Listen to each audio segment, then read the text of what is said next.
ভুট্টার বীজ বপনের 15 থেকে আপনার হচ্ছে 30 দিনের ভিতরে সর্বোচ্চ গুরুত্বপূর্ণ কিছু কাজ রয়েছে, যে কাজগুলা করলে আপনার ভুট্টার গ্রোথ বাড়বে, আপনার ভুট্টার কালার ভালো থাকবে এবং পরবর্তীতে এইটার ইফেক্ট মানে আপনার ফলনের দিকে করবে, অর্থাৎ ফলন বৃদ্ধি পাবে। সে কাজগুলা কি? প্রথম কাজ হচ্ছে আপনার ভুট্টা যখন 15 দিন বয়স হয়ে যাবে, আপনাকে যদি জমিতে রস না থাকে সেক্ষেত্রে আপনাকে সেচ দিতে হবে। যদিও কিছু কিছু জমির ক্ষেত্রে আপনার যেহেতু আমরা চর অঞ্চলে থাকি, আপনারা জানেন যে চর অঞ্চলে একটু জমিতে রস কম থাকে। আর যদি আপনার এঁটেল মাটি হয় সেক্ষেত্রে তো আপনার 30 দিন প্লাস হলে আপনাকে সেচ দিতে হবে।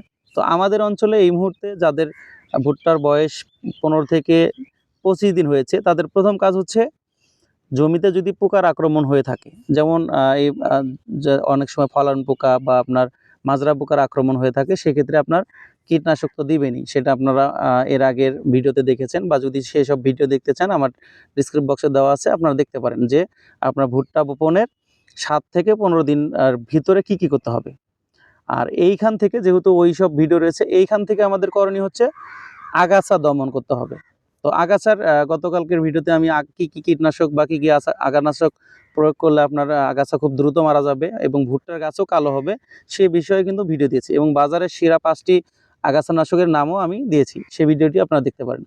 এখন আমাদের ভুট্টার বয়স যাদের হচ্ছে আপনার 15 দিন প্লাস হচ্ছে, তো আগাছানাশক দেওয়ার পরে সার আমরা দিব। সেটা কি সার দিব, অর্থাৎ ভুট্টার দ্বিতীয় সারগুলো আমরা কি দিব?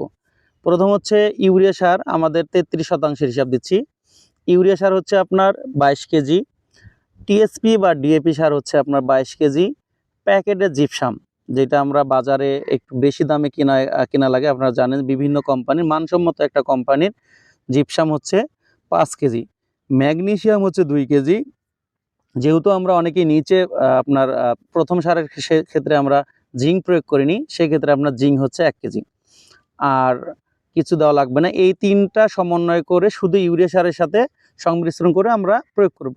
যদি ডিএপি আমরা না দেই বা টিএসপি না দেই, শুধু ইউরিয়া প্রয়োগ করি, সেক্ষেত্রে আর আলাদাভাবে আপনাকে ছিটানো লাগবে না। ওই আপনার যে সূক্ষ্ম খাবারগুলো রয়েছে সেগুলা এবং আপনার ইউরিয়া সার মিক্স করে দিতে পারেন। তবে যদি আপনারা টিএসপি এবং ডিএপি দ্বিতীয়বার প্রয়োগ করেন, যদিও এটা অনেকেই লাগে না, আমি মনে করি যে একটা গাছের গ্রোথ ঠিক রাখার ক্ষেত্রে এই সারটা দেওয়া খুব জরুরি। ওই ক্ষেত্রে আপনারা এটা আলাদাভাবে দিবেন। এতে করে আপনার গাছের গোড়া মোটা হবে এবং গাছ খুব দ্রুত লম্বা হবে এবং আপনার গাছের যে সমঝোতা মানে সবগুলা সমান হবে।